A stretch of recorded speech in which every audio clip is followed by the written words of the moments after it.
After I said no to funding my sister's $50,000 dream wedding, she invited me to a birthday dinner. When I arrived, 3 lawyers were sitting there with papers. She said, "Just sign, or this gets messy." I smiled and said, "Meet my husband." What he pulled out next. Okay, let me tell you a story about how my own sister tried to extort me with a full legal ambush, all over a wedding she couldn't afford. This wasn't some distant relative, this was Rebecca, my little sister, and I never saw it coming. It all started innocently enough, a text message on a Tuesday afternoon. "Can we talk? It's important. Coffee tomorrow." It was from Rebecca, 3 years my junior.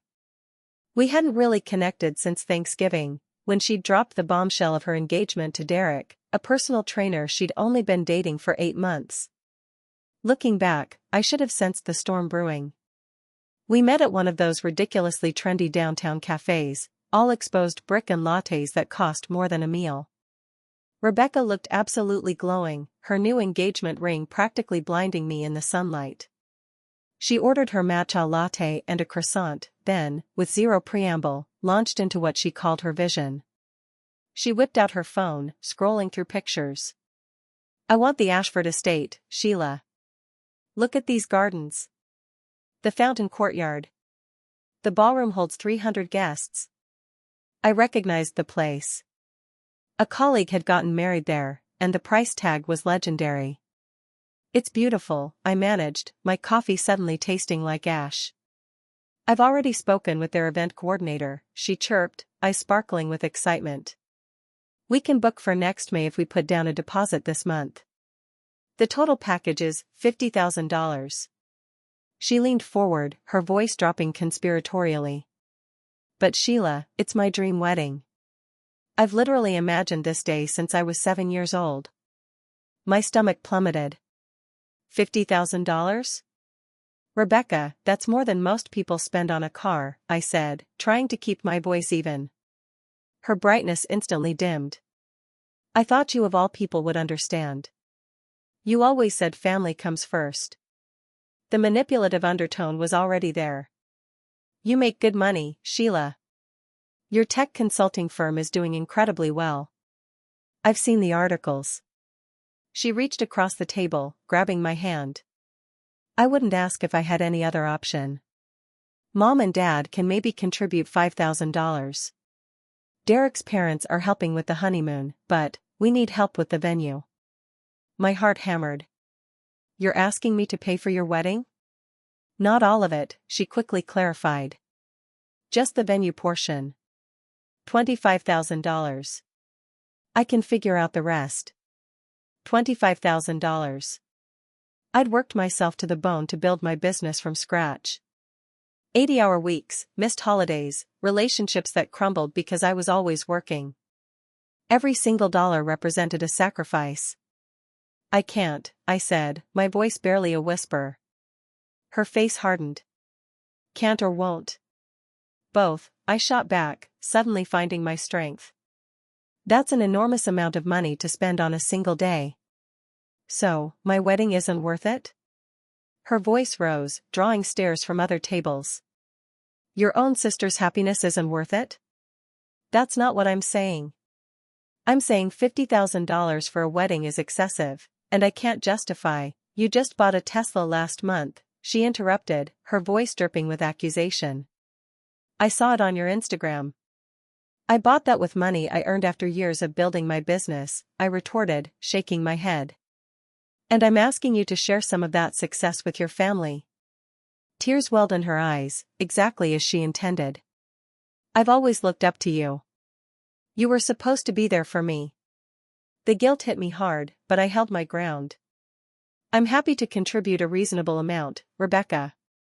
$5,000 toward whatever you need. But I can't fund the entire venue."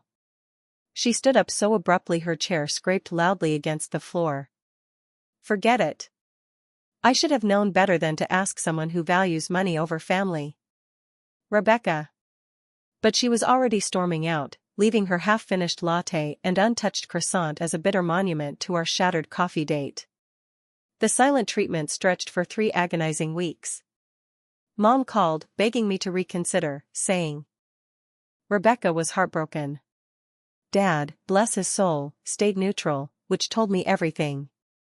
My older brother, Marcus, sent a single, wise text, let her figure it out herself. Not your responsibility. Then, the phone rang. It was Rebecca. I'm sorry, she said, her voice thick with emotion. I was awful to you. The stress of wedding planning got to me, and I took it out on you. Can we talk? Clear the air? Relief washed over me like a wave. Of course, I said, my voice cracking. I'm sorry, too.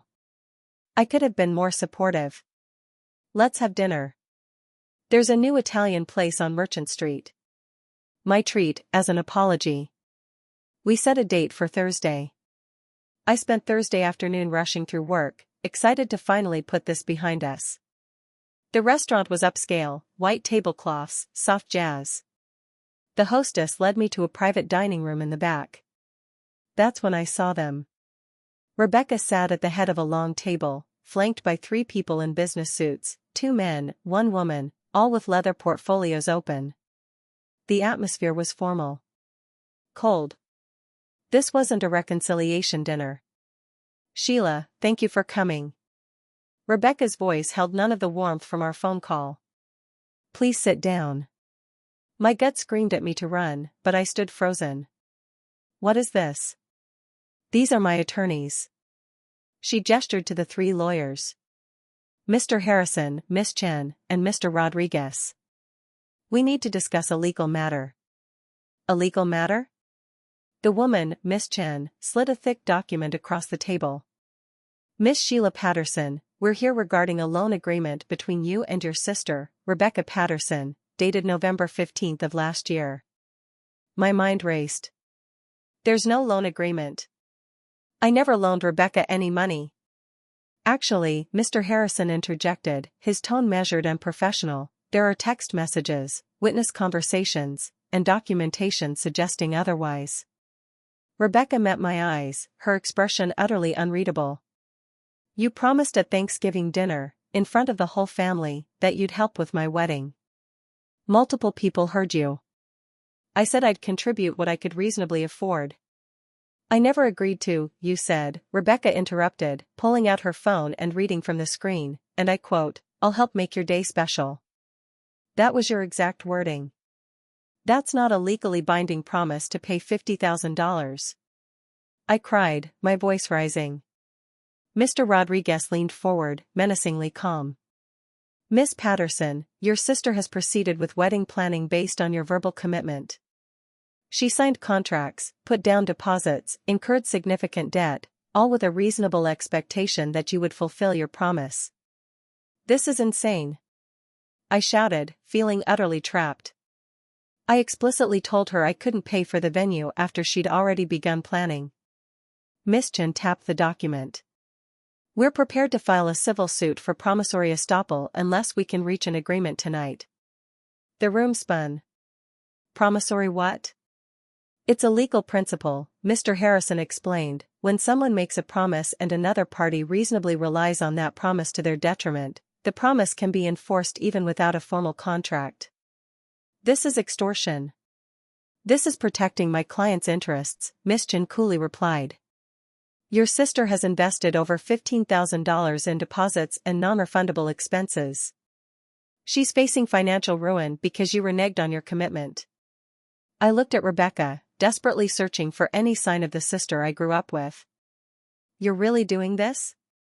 You left me no choice, she said, her jaw set, eyes steely. Just sign the agreement.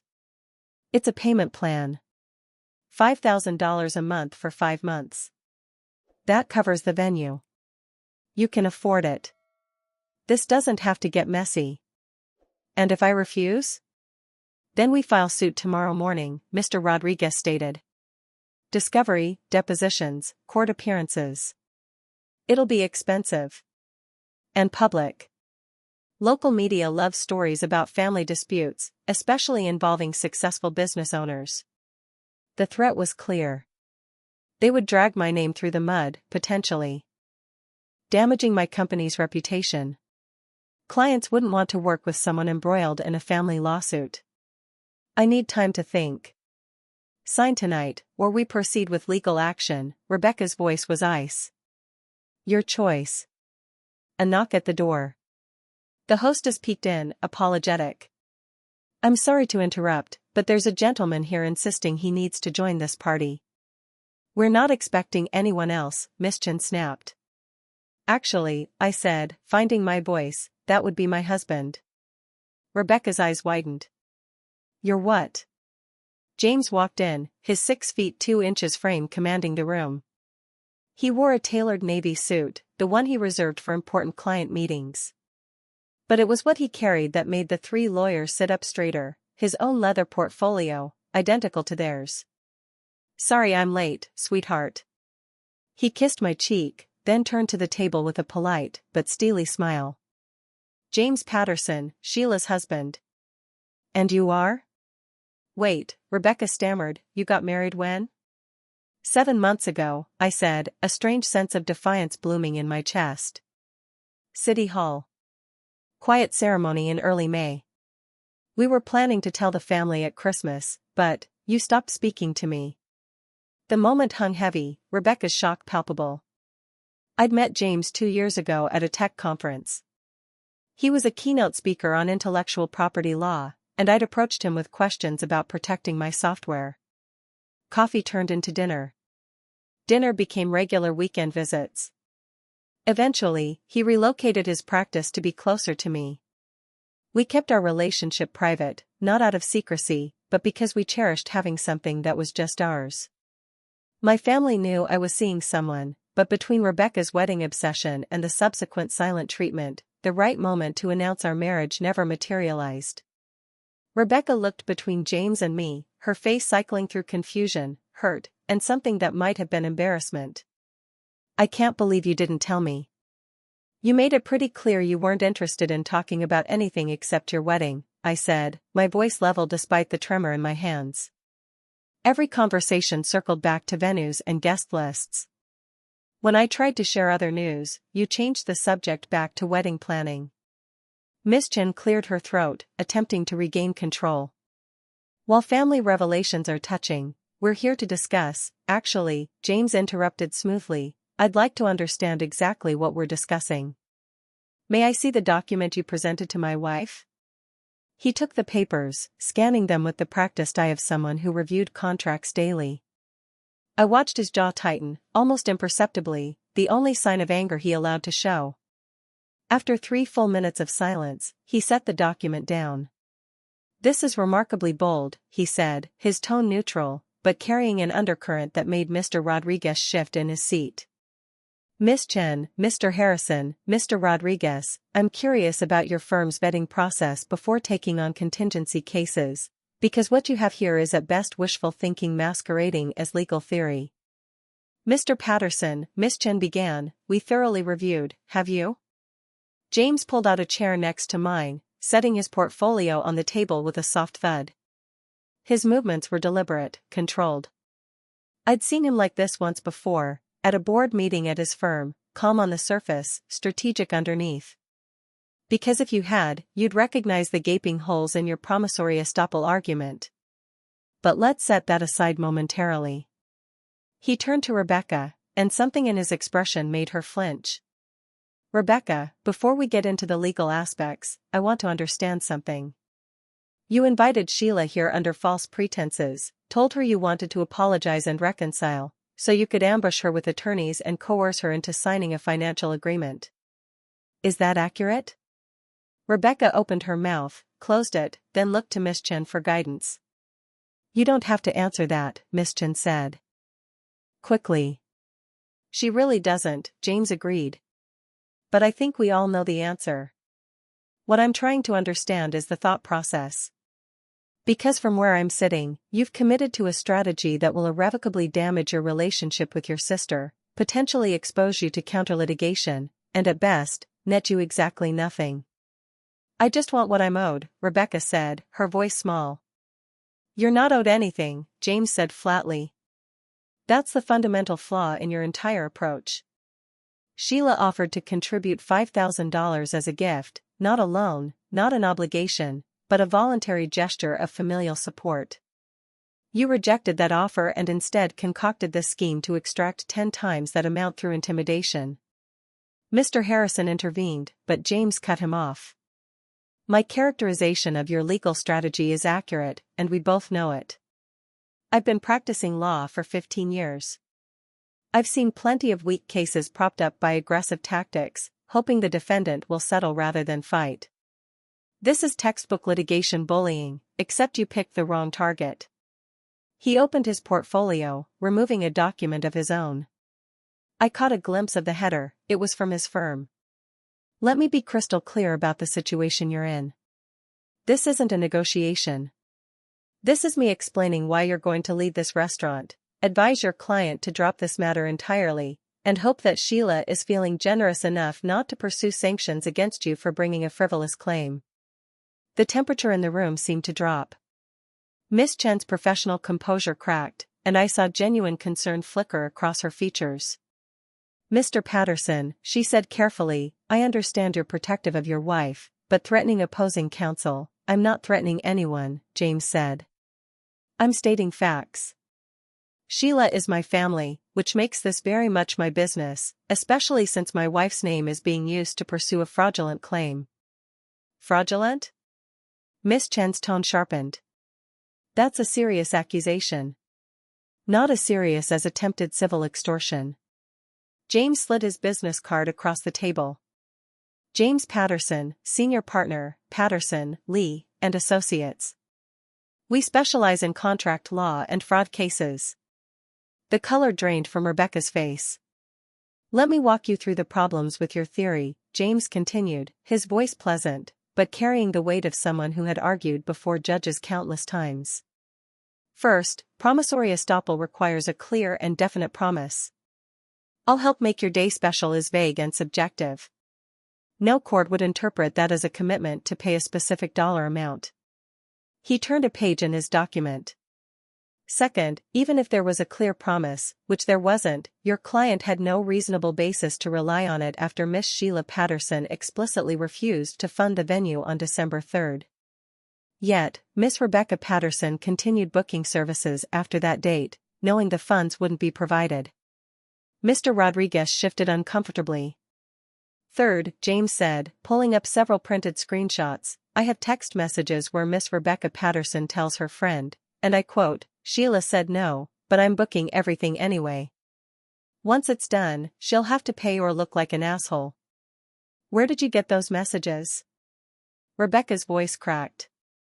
Your friend Stephanie is engaged to my law partner. She showed him the text when you asked her to be a witness. Small world. James pulled out another document. But let's talk about what really concerns me. This meeting. You invited my wife here under false pretenses, ambushed her with 3 attorneys, and threatened her with a lawsuit designed to harm her business reputation unless she signed an agreement under duress. He paused, letting that sink in, then continued in a voice that could have frozen water. That's not aggressive lawyering. That's extortion dressed up in business casual. Mr. Rodriguez finally spoke up, his voice defensive. We're simply pursuing our clients' legitimate interests through legal channels. There's nothing legitimate about this, James cut him off. You know it. I know it. And frankly, I think your client is starting to realize it, too. He glanced at Rebecca, whose face had gone pale. The statute for civil extortion in this state is quite specific. Threatening legal action with the primary intent of extracting payment when you know the underlying claim is without merit crosses a legal line. That's a serious accusation, Miss Chen said, but her voice lacked conviction. It's a serious situation, James replied. One that carries both civil and criminal implications. Now, I'm not suggesting anyone here intended to break the law. I think what happened is relatively straightforward. Miss Rebecca Patterson came to your firm, presented a compelling narrative about being wronged by her wealthy sister, and you saw an opportunity for a quick settlement. You drafted paperwork that looks impressive, scheduled this ambush meeting, and hoped Sheila would pay to make the problem disappear. He leaned forward slightly. What you didn't account for is that Sheila happens to be married to someone who does this for a living. Someone who knows exactly how weak your position is, and exactly what remedies are available when attorneys cross ethical boundaries. The room was silent, except for the muted sounds of the restaurant beyond the closed door. I could see the calculation happening in real time on the lawyers' faces. Was fighting this worth the risk? Let me make you an offer, James said, his tone shifting to something almost conciliatory. You walk away right now. Advise Miss Patterson that her claim has no merit. We'll consider this an unfortunate misunderstanding and leave it at that. No bar complaints, no countersuits, no public records of frivolous litigation. And if we don't? Mr. Harrison asked, though he sounded like he already knew the answer. Then tomorrow morning, I file a comprehensive motion to dismiss with prejudice, including a request for sanctions under Rule 11. I'll attach exhibits demonstrating that you knew or should have known this claim was baseless. I'll subpoena all communications between your firm and Miss Patterson, and I'll make sure every attorney in this city knows about the firm that tried to shake down a tech entrepreneur with a manufactured family dispute. James pulled out yet another document from his portfolio. I'll also file a counterclaim for malicious prosecution, abuse of process, intentional infliction of emotional distress, and civil extortion. Discovery in that case will be extensive. We'll depose Miss Patterson about her planning, her motivations, every conversation she had about this scheme. We'll depose each of you about your due diligence, or lack thereof. My firm's hourly rate is $600 per hour. My associates bill at $400, paralegals at $200. A case like this could easily generate 200 billable hours before trial. And if we go to trial, double that. You're looking at potential liability in the six figures, not including whatever damages a jury might award for emotional distress. Miss Chen was no longer making eye contact. Mr. Rodriguez had started gathering his papers. Only Mr. Harrison maintained his composure, but even he looked deeply uncomfortable. There's one more thing, James said quietly. Sheila is not just my wife. She's someone I respect deeply, someone who built a successful business through intelligence and hard work. Watching her be manipulated by her own sister, seeing her question whether she did something wrong when she simply set a reasonable boundary, that makes me angry in ways I can't fully articulate in professional language. He looked directly at Rebecca. You had a sister who loved you, who offered to help within her means, who wanted to celebrate your marriage, and you threw that away for a fantasy wedding you couldn't afford. Worse, when she wouldn't enable your poor financial decisions, you tried to destroy her reputation and extract money through legal intimidation. I genuinely hope you can live with that choice, because the sister you once had may never fully trust you again. Rebecca was crying now, silent tears streaming down her face. Part of me wanted to comfort her. She was still my sister, after all. But a larger part remained frozen in anger and betrayal. Miss Chen, Mr. Harrison, Mr. Rodriguez, James said, standing and buttoning his suit jacket. You have 15 minutes to discuss this with your client and make a decision. Sheila and I will be in the main dining room. When you're ready, you can either come apologize and end this, or you can prepare for the most expensive mistake of your legal careers. Your choice. He offered me his hand, and I took it gratefully. My legs felt shaky as we walked out, leaving the lawyers in stunned silence. In the main dining room, James ordered us both a glass of wine. My hands were still trembling. How did you know? I whispered. I didn't. Not for certain, he admitted, squeezing my hand. But when you told me about the dinner invitation, something felt off. Rebecca had been radio silent for weeks, then suddenly wanted to reconcile. The location, a private room, sealed it. So, I did some checking. Your brother Marcus had heard Rebecca bragging about teaching you a lesson. He called me this afternoon. She really thought she could force me to pay. She surrounded herself with lawyers who probably told her what she wanted to hear, charged her a hefty consultation fee, and hoped you'd cave under pressure, James said, sipping his wine. Bad attorneys exist, unfortunately. 10 minutes later, Rebecca appeared, alone. Her face was blotchy from crying, makeup smeared. She slid into the empty chair at our table without being invited. "The lawyers are leaving," she said quietly. "They advised me to end this." "Smart lawyers, after all," James murmured. Rebecca looked at me, really looked at me for the first time that evening. I don't know what happened to me. Planning this wedding became an obsession. Derek kept saying we should scale back, but I couldn't let go of this perfect vision I'd built in my head. Her voice broke. "Then when you said no, I felt like you were crushing my dreams, like you didn't care about me. And instead of accepting that maybe my dreams were unreasonable, I decided you were the villain. You tried to extort me," I said, the words heavy. "I know, God, Sheila, I know." Tears spilled down her cheeks. "I convinced myself I was the victim, that you were being selfish.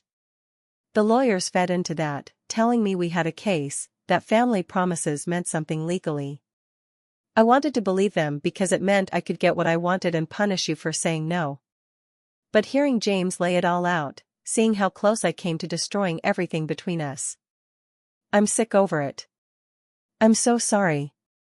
The sincerity in her voice cut through my anger. This was my sister again, not the stranger who'd ambushed me with lawyers. "What are you going to do about the wedding?" I asked. "Derek and I are going to the courthouse next month. His parents are hosting a small reception at their house afterward. Nothing fancy, just people who actually care about us celebrating." She managed a weak smile. "Turns out he's been worried about the wedding cost, too, but didn't want to disappoint me." "That sounds really nice, actually." "It does, doesn't it?" She looked at James. "I'm sorry for putting you both through this. And congratulations on your marriage. I wish I'd been there."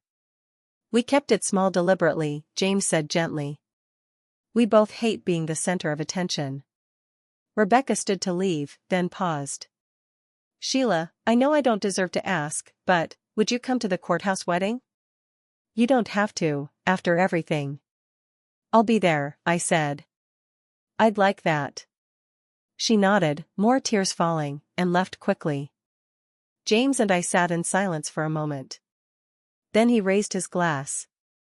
"To family," he said. "Complicated, messy, sometimes threatening to sue you, but family." I clinked my glass against his. "And to husbands who carry lawyer portfolios. Just in case." "Always," he grinned, "though I'm billing your sister's attorneys for emotional distress." My evening was completely ruined. We ordered dinner and spent the rest of the night talking about anything except lawyers and weddings. Later, walking to our car, James put his arm around my shoulders. "You know what was in my portfolio?" he asked. "Legal precedents? Documentation of Rebecca's texts?" "That, too. But also," he pulled out a folded piece of paper, "reservation confirmation for that French place on Fifth Avenue you've been wanting to try. I was planning a surprise date night for your birthday next week." I laughed, really laughed for the first time all evening. "You brought date reservations to a legal ambush?" I'm an optimist. Figured we'd either be celebrating our victory or commiserating over escargot. Either way, we'd need a good meal. He opened the car door for me. Rebecca's courthouse wedding happened on a sunny Thursday morning in March. 20 people gathered in the small ceremony room, including both families. Derek wore a simple suit. Rebecca wore a knee-length white dress she found at a boutique for $300. They exchanged vows they'd written themselves, laughing and crying in equal measure. Afterward, Derek's parents hosted a barbecue in their backyard. Someone had strewn lights between the trees, and Derek's sister had made a 3-tier cake. It was casual, warm, full of love. Rebecca found me by the drinks table. "Thank you for coming." "Of course. You look beautiful." "I feel beautiful," she said, happy. She glanced at Derek, who was unsuccessfully trying to teach our nephew how to throw a football. "This is better than any fancy venue would have been. I just wish I'd realized that sooner." "You realize it now. That's what matters." She hugged me tight. I'm really glad you're my sister. Even though I refused to fund your dream wedding? Especially because of that, she pulled back, smiling. You were the only one honest enough to tell me I was being ridiculous. I needed that, even if I hated hearing it. Mom approached with a plate of potato salad, looking between us uncertainly. Relations had been strained since the restaurant incident. She'd initially taken Rebecca's side, calling me unsupportive, until Marcus told her what had really happened. Girls, she said carefully, I wanted to say something. I'm proud of both of you. Sheila, for standing your ground. And Rebecca, for growing up and making this day about what really matters. Rebecca's eyes welled up. Thanks, Mom. Also, Mom continued, turning to me, I'm sorry. When Rebecca first told me you refused to help, I judged you without hearing the full story. That wasn't fair. You were trying to support your sister. I understand, I said. I should have asked more questions before taking sides. She squeezed both our hands. Family is complicated, but we figure it out. As the afternoon faded into evening, I watched Rebecca and Derek dance to music playing from someone's phone, surrounded by the people who mattered most. James appeared beside me, offering a beer. Good wedding? He asked. Perfect wedding. Better than lawyers and extortion threats. Marginally, I leaned against him, though your dramatic entrance with the portfolio was pretty memorable. I've been practicing that poker face for years. Finally got to use it. He kissed the top of my head. For the record, he said, I had the documents and screenshots, but I was completely bluffing about criminal charges. Civil extortion is nearly impossible to prove in family disputes. You what? I gambled that her lawyers wouldn't want to risk it. Turned out they'd already figured out their case was weak. He shrugged. Sometimes legal practice is part law, part theater. That's terrifying, but effective. Marcus joined us, beer in hand. Hell of a turnaround from the restaurant showdown. You could have warned me better, I said. A text saying Rebecca's planning something was vague. Would you have believed she'd go that far? He had a point. Besides, I knew James would handle it. Guy's scary when he wants to be. I prefer persuasive, James said mildly. Sure, persuasive. With a law degree and contacts who hacked text messages. We didn't hack anything. Her friend voluntarily showed us because she was uncomfortable being used. Still scary. Marcus clinked his beer against James's. Glad you're on our side, though. As night settled in and guests began leaving, Rebecca and Derek stopped by to say goodbye. They were heading to a bed and breakfast upstate for a long weekend. Nothing extravagant, just time together. We'll see you when we get back, Rebecca said. Dinner at our place, I offered. I'll cook. Or James will. He's better at it. This is true, James admitted. Sheila makes excellent reservations, though. Derek laughed. Sounds perfect. They left in a shower of biodegradable confetti, Derek's car trailing tin cans his groomsmen had tied to the bumper. Classic, simple, joyful. Driving home later, windows down and cool spring air rushing in, I thought about everything that had happened. The audacity of the ambush, the shock of James's countermove, the relief when Rebecca finally understood what she'd almost thrown away for a party. What are you thinking about? James asked. How close we came to losing each other, Rebecca and me, over something as stupid as venue budgets and wedding expectations. But you didn't lose each other. No. No, we didn't. People get caught up in moments, he said thoughtfully. Rebecca got swept away by wedding fantasies and couldn't see past them. It took hitting rock bottom, sitting with those lawyers, hearing me dismantle her case, for her to wake up. Do you think she would have gone through with the lawsuit? Honestly, no. I think when push came to shove, she would have backed down. But we'll never know for certain. He merged onto the highway. What matters is she recognized how far off track she'd gone and chose to change course. We drove in comfortable silence for a while. Then James asked, "Would you have signed if I hadn't shown up?" I considered the question. "I don't think so. I would have called you, probably panicked, but I wouldn't have signed under that pressure. I knew I hadn't made any legal promises." "Good. Because signing would have set a terrible precedent. She'd know she could manipulate you anytime she wanted something." "Is that the lawyer talking or my husband?" "Both. They're not mutually exclusive." He reached over, taking my hand. "You did nothing wrong, Sheila. Remember that.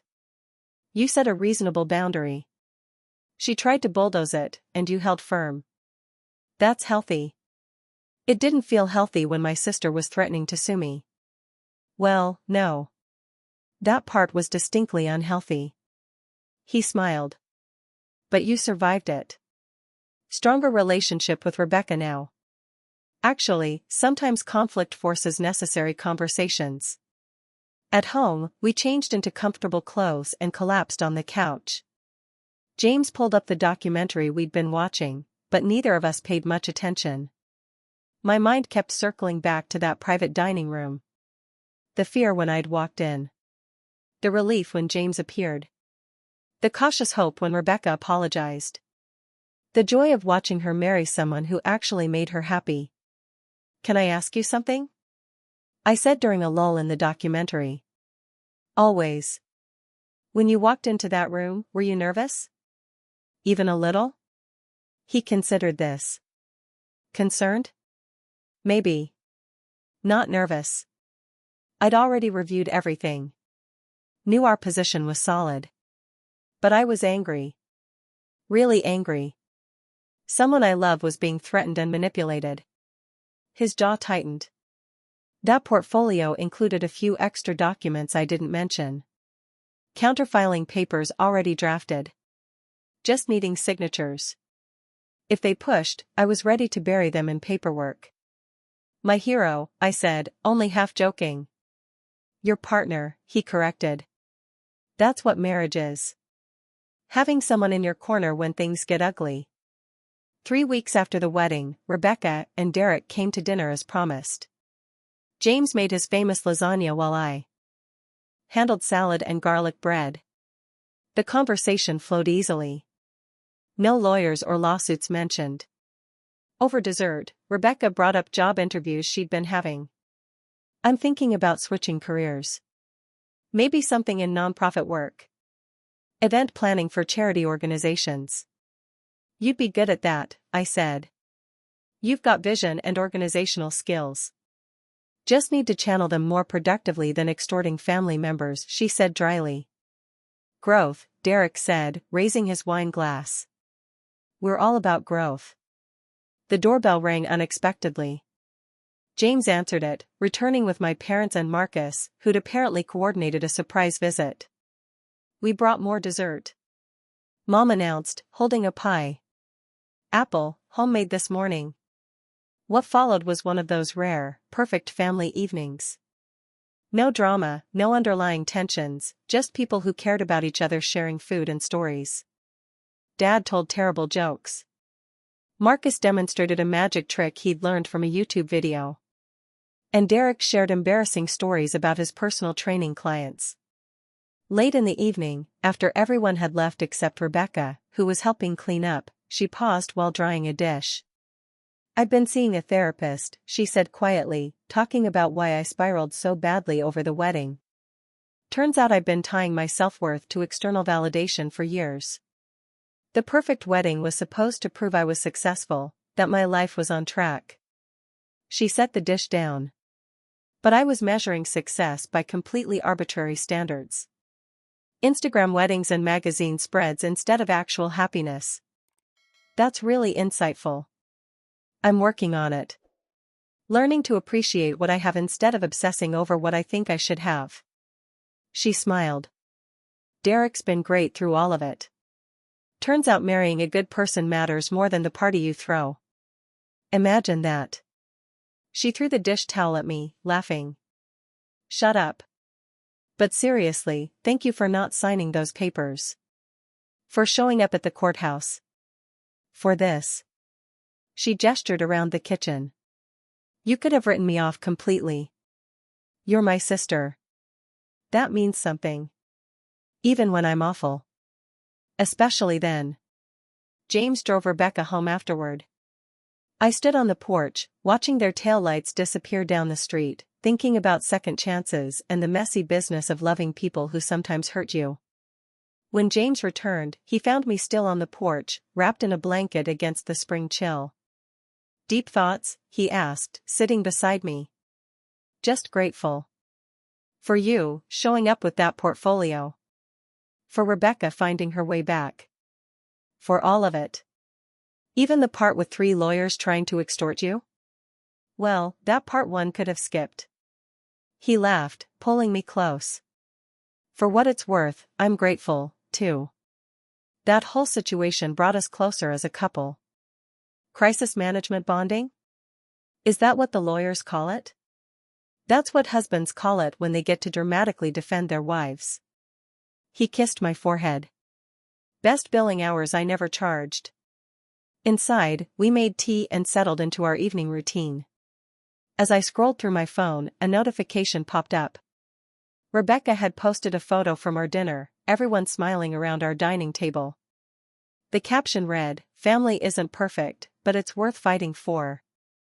I liked the post, then set my phone aside. Tomorrow would bring new challenges, new conversations, new opportunities for both connection and conflict. But tonight, everything felt settled. The storm had passed, leaving clearer skies and stronger foundations. James was already falling asleep on the couch, his head tilted back. I covered him with a throw blanket and turned off most of the lights, leaving one lamp burning. In the quiet of our home, surrounded by the remnants of a good evening, I finally let myself fully process everything that had happened. The fear when I'd walked into that dining room. The relief when James appeared. The cautious hope when Rebecca apologized. The joy of watching her marry someone who actually made her happy. Life was complicated, messy, occasionally threatening with legal action. But it was ours. Flawed, forgiven, and moving forward.